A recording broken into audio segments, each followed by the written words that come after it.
Olivier. Bonjour Pascal. Alors, bienvenue au jeu du roller, c'est la finale du Kérim de ces jeux du roller avec les 8 finalistes. Voilà, 8 patineurs qui se sont qualifiés, Nolan, Yacine, Clément, Raphaël, Nicolas, Adrien, Jonathan et Guillaume. Parmi eux, quelques grands noms médaillés au championnat d'Europe, au championnat du monde. Voilà, donc là c'est la mobilette qui vient de partir avec David au volant qui va récupérer les patineurs qui, rappelons-le, partent pour cette finale avec 6 tours à parcourir. Voilà, premier tour à vide avec la mobilette, les patineurs se placent derrière.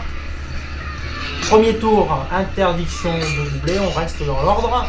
Voilà, même pendant les 2 premiers tours, on n'a pas le droit de se doubler. L'ordre a été défini en fonction des places sur les demi-finales. Ensuite, on aura 2 tours où on peut se déplacer, se dépasser et changer de position. À 2 tours de l'arrivée, le scooter s'écartera et ce sera le sprint final, donc pour 2 tours de piste de 166 mètres.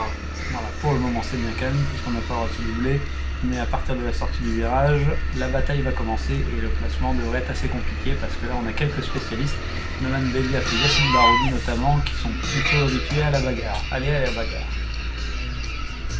Alors ça accroche déjà pas mal, Raphaël d'ailleurs prend le dessus.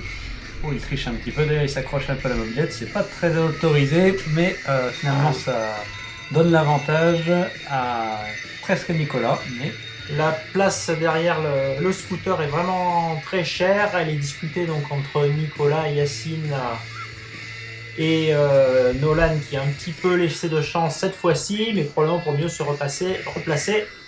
Voilà, pour le moment, il y a quelques petits regards. C'est parti d'ailleurs, on est à 2 tours de l'arrivée. Ça s'emballe avec Raphaël qui lance directement le sprint, mais Nolan est réactif. Il ne traite pas d'ailleurs, il double avec Yacine Baroudi dans la roue. C'est certainement les 2 plus gros spécialistes sur cette piste de Pibrac. On arrive au dernier tour. Donc Nolan lance le sprint pour ce dernier tour. Yacine juste derrière lui sur sa piste qu'il connaît à fond.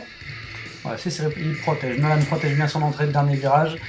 Clément vient chahuter un petit peu pour la dernière ligne droite. Et sur l'arrivée, le jeté de pied de Nolan qui l'emporte. Voilà, Nolan qui remporte la course devant Yacine et Clément chahute, je crois. Derrière, ça a mis un peu de temps à se placer. On va certainement revoir l'arrivée pour voir qui est avec précision l'ordre d'arrivée. Ça avait l'air assez dur pour Nicolas Sanchez.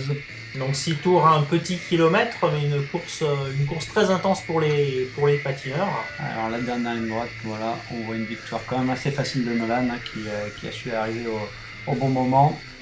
Derrière lui, effectivement, Yacine, Clément, et ce sera Raphaël pour la 4e place, Nicolas 5e.